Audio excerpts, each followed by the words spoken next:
Welcome back to Diving into Watches. And it's hard to believe that we are already at the end of the year. And just this coming weekend, we've got Christmas. And then the following week, it's New Year's 2024. Amazing what this channel's done in just the short time that we've had it going. We started this up in, I want to say, July. And we are on the threshold of pushing 600 subscribers. So thank you to every single one of you. I'd love to get to 1,000 subscribers by the end of the year. So if you haven't subscribed, I'm just going to have a quick tell before we get into today's awesome watch. But just hit that subscribe button. It doesn't cost you anything. It helps the channel, helps us grow, helps us keep the funding going for things we want to do, watches we want to show you. But and hit that big like, because unfortunately YouTube, you got to deal with that algorithm. But again, thank you from the bottom of my heart. This old combat vet thanks you for everything you guys have done to support this channel, help us grow over the last 5 months. And it's just been an awesome journey from that first video to now.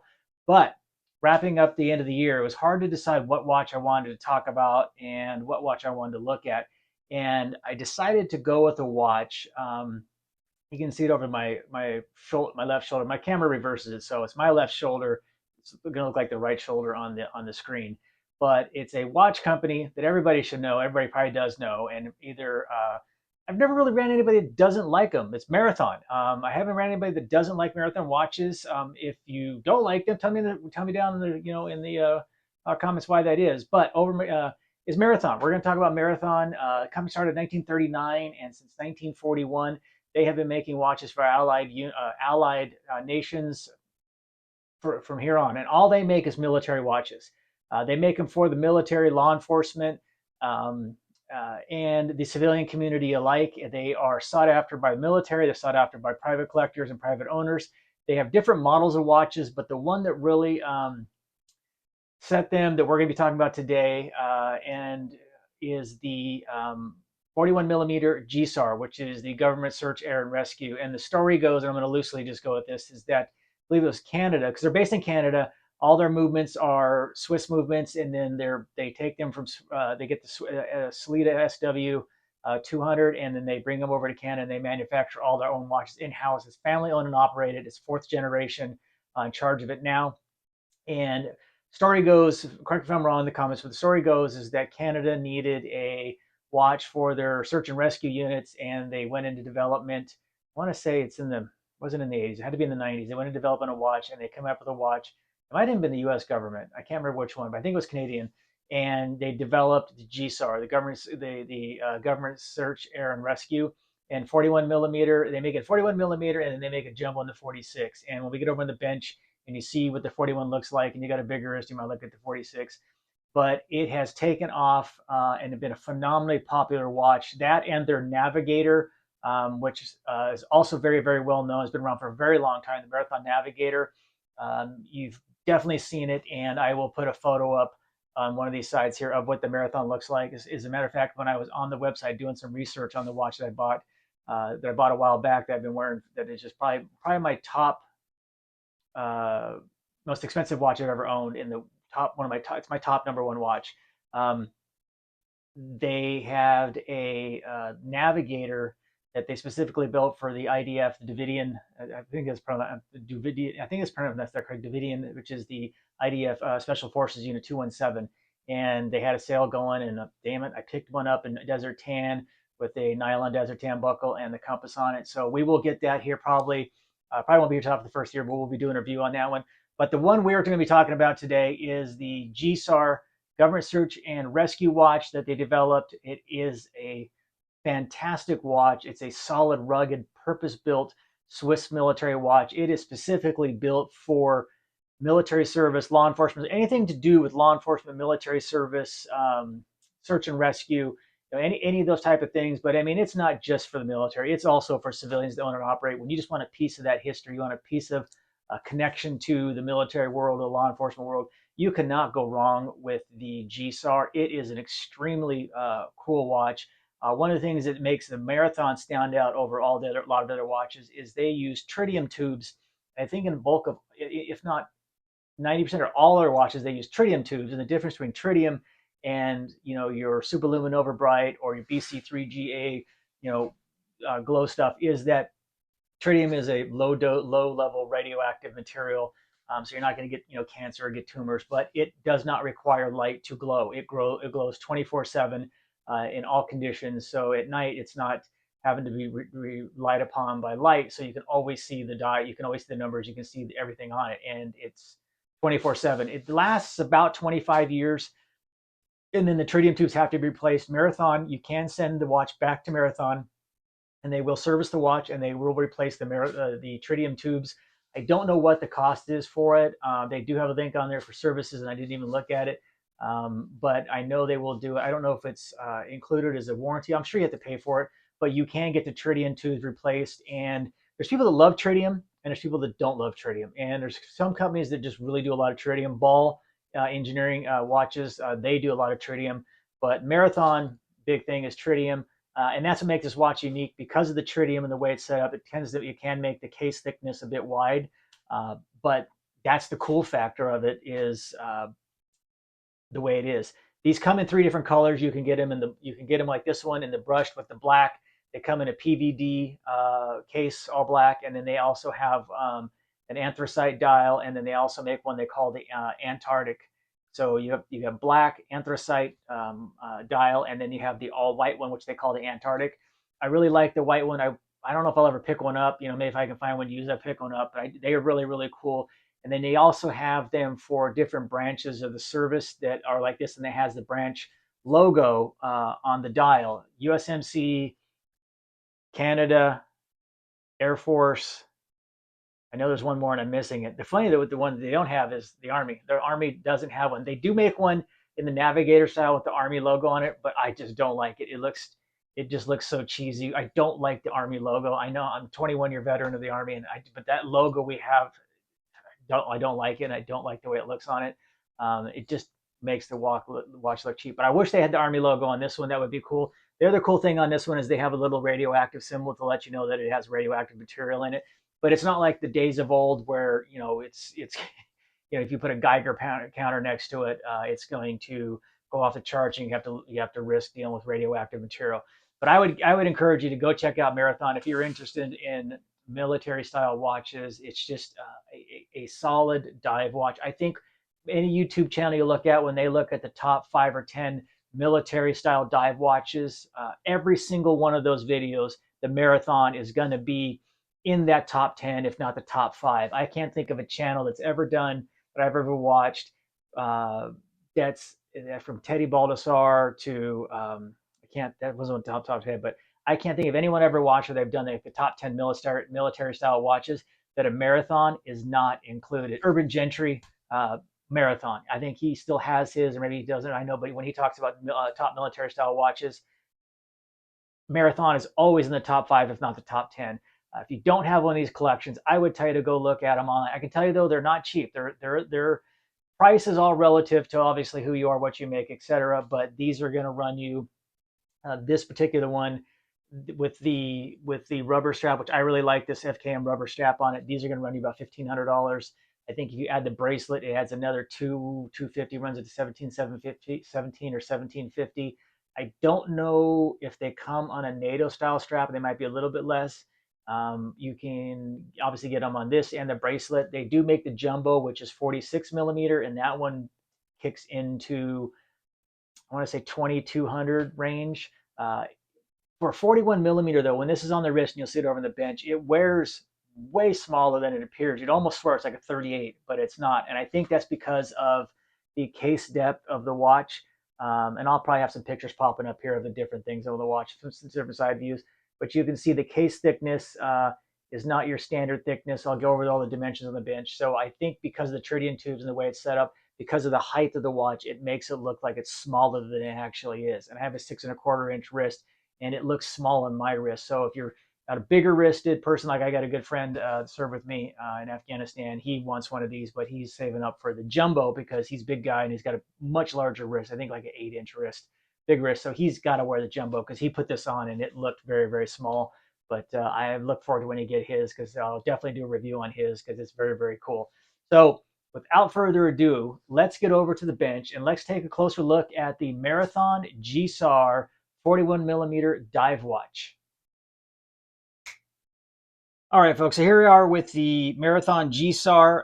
As I stated earlier over there, you can see the H3, I think that represents the tritium tubes, and then you have the little cool little nuclear symbol here because of the tritium inside that gives it that radioactive glow.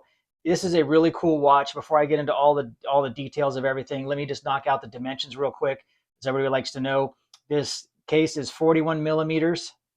It is 20 millimeter lug width, so you can definitely put a lot of different straps on it. I have a green strap I wear with this, and then I also have a brand nylon, not nylon, elastic kind of airborne strap I wear with it.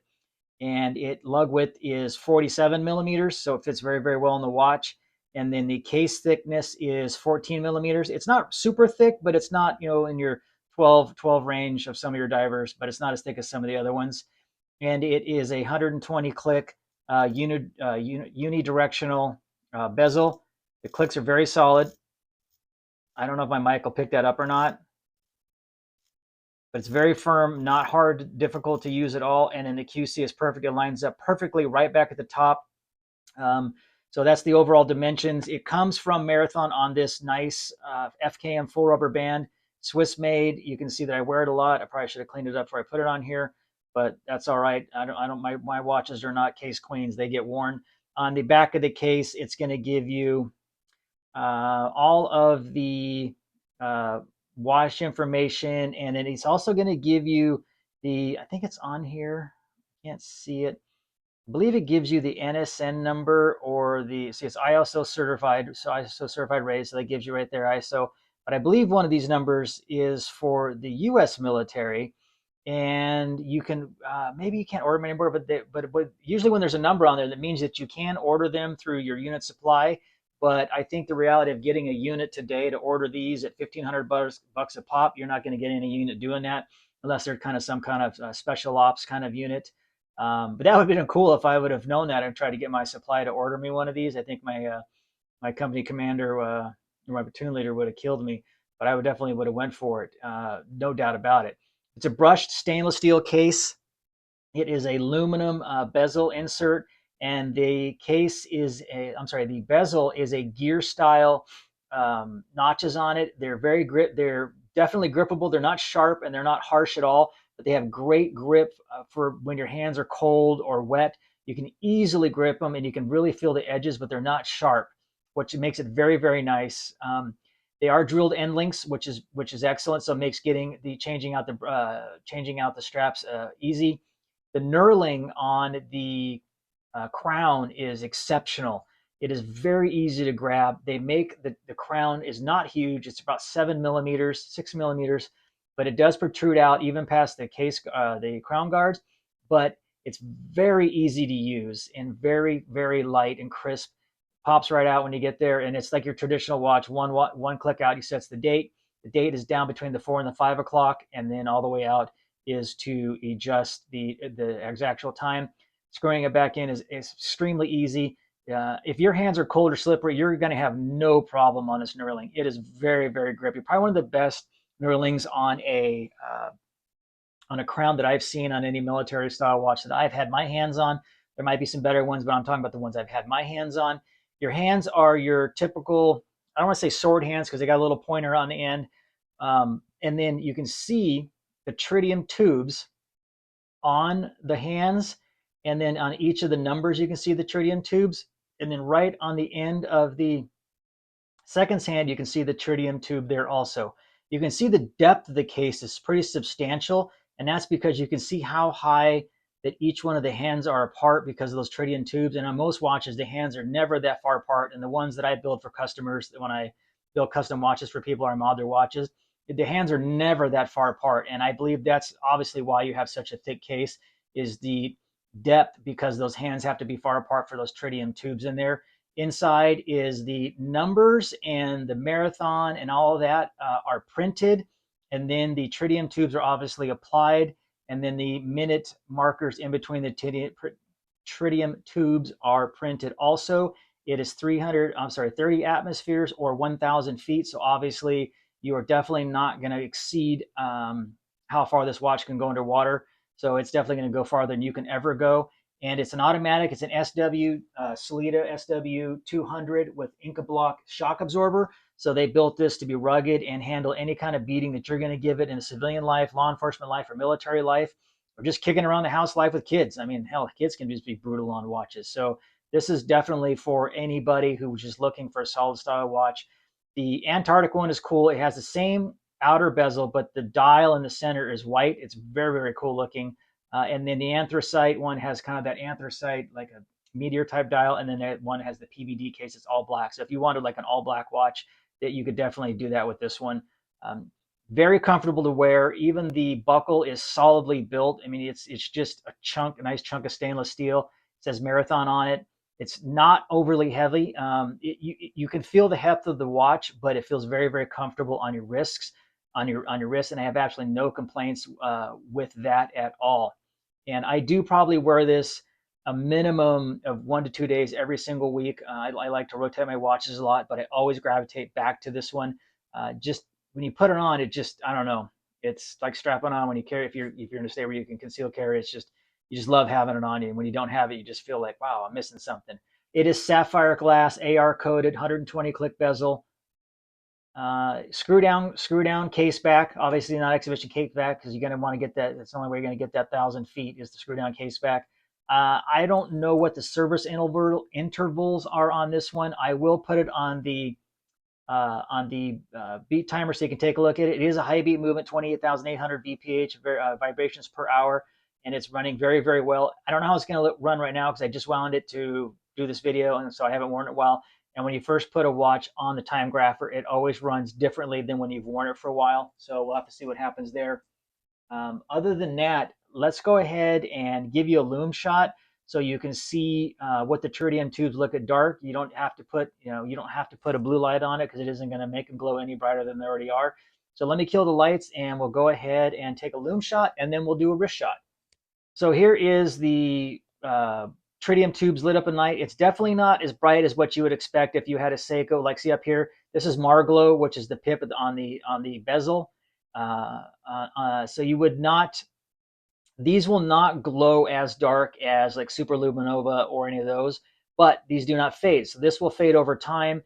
The 12 o'clock marker is done in orange, and then the rest are in green, which is nice because once this goes, you will have still an indication of where 12 o'clock is on the watch, or if you have this as a timer, so you'll always know where your 12 o'clock is. So that's just another cool little feature on it. Okay, here it is on my 6¼ inch wrist. You can see that it fits my wrist very, very well. Does not look overly large. For 41 millimeters on a 6¼ inch wrist, it looks like it wears way smaller than it actually is. So keep that in mind if you have a larger, try to zoom this out a little bit more. If you have a larger wrist, you might want to think about going for the jumbo, or find someone who has this or authorized retailer, and definitely go in and try it on. You want to try this one on before you plop down $1,500 and then realize, oh, it feels too small or it looks too small. But you can see on my 6¼ inch wrist, I think it fits perfectly, and I think you would have no problem going up to 7.5. But anything above 7¼ 7.5, you definitely want to consider that jumbo. This one wears very, very, very well. So without further ado, let's pop it off on this time grapher here real quick and take a look and see how it's performing, and then we'll go over back to the studio for my final reviews. Stand by. Okay, we got the lift angle in correctly. It's going to run through now. I got it set up to like it's on your wrist, and it's going to run through the tests. -5 seconds for the first test. Strong amplitude of 291, beat error 0.5. That's a little, it's just hasn't been worn. -6 on the second one. Third test -6. And the fourth and final test is going to come in at -6. So it's basically -6 seconds per day. I think if I had worn this all week, it would be even better, but this hasn't been worn in about 3 or 4 days, as I decided I was wearing my Tissot today. But you can see we're averaging -6 seconds all the way across the board. So that SW movement is running solid, and it is running excellent, and that's well within parameters, and that is excellent, excellent for me. So without that, let's go ahead and stop this. And let's go back over to the bench here in a second, and we'll do our final review. But that is how well it is performing on the time grapher for the Marathon GSAR and 41 millimeter dive watch with the SW200, Sellita SW200 movement. So let's go back over to the studio and give you my final thoughts and my final opinion on the Marathon GSAR 41 millimeter.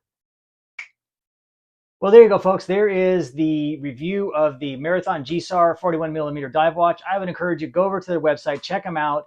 Check out Long Island watches. That's where I picked mine up from. I did not pick mine up from directly from Marathon, but either way, you can. They also have a list of all of their authorized dealers. I would say definitely go check one out. I don't think you can go wrong. If military watch things and your style is your thing, this is one of the watches you definitely want to add to your collection. You can see in the review, it's a solid watch. It's going to look good on anybody's wrist. You can wear it with the bracelet. It looks awesome, or in the FKM rubber strap. They now have ones in OD green, which I have, and they have another color, which is like an olive green. They just come out with an FKM. I think their straps are only like $40. I mean, it's a killer deal. So if this style watch is your thing, you can't go wrong. It's a piece of military history that serves multi-allied countries, US, Canada, and all of them. And then they have a lot of other really, really cool watches also that they have that have been around for a long time. And I've definitely seen the older Navigator style on a lot of wrists throughout my 21 years in the military. So if law enforcement, military, civilian, whatever, man, if it's your thing, if you're into sports, this is the one you definitely got to check out. If you have them, put it down in the comments. Tell me how long you've had yours. What do you think of it? Do you disagree? Do you think it's not as good as I'm saying it is? Because you are plunking down a pretty good serious chunk of change for a watch. But this is definitely going to be an heirloom. It's going to be passed on to my son. I think if he goes into the military and decides to serve, I might actually give this one to him to wear while he's in service. So just because I'm always with him. But we'll see. He's got a few more years before he's got about a year and a half before he graduates, and then he's got to make a decision what he wants to do. College, military, trade, I don't know. Maybe some dads are out there in the same boat I'm in right now, trying to get them to figure out what they want to do. But hey, folks, thank you again for watching. I hope you all have a fabulous, fabulous Merry Christmas and a Happy New Year. And if I don't talk to any of you in the comments before the new year, then I look forward to seeing you all next year with some more great reviews, some more great things to come. Thank you again for helping me get to where we're at. We're literally on the cusp of breaking 600 subscribers. I think we're like 593. I'd love to hopefully this video will push us over the top. I'd love to get to 400. So hey, tell your friends if they're into watches, support this channel, support this old vet. You guys have a great happy holidays. Hit that subscribe button, hit that like button, and we will see you in the new year in 2024 with more awesome watch reviews. I'm diving into watches, and I'm out.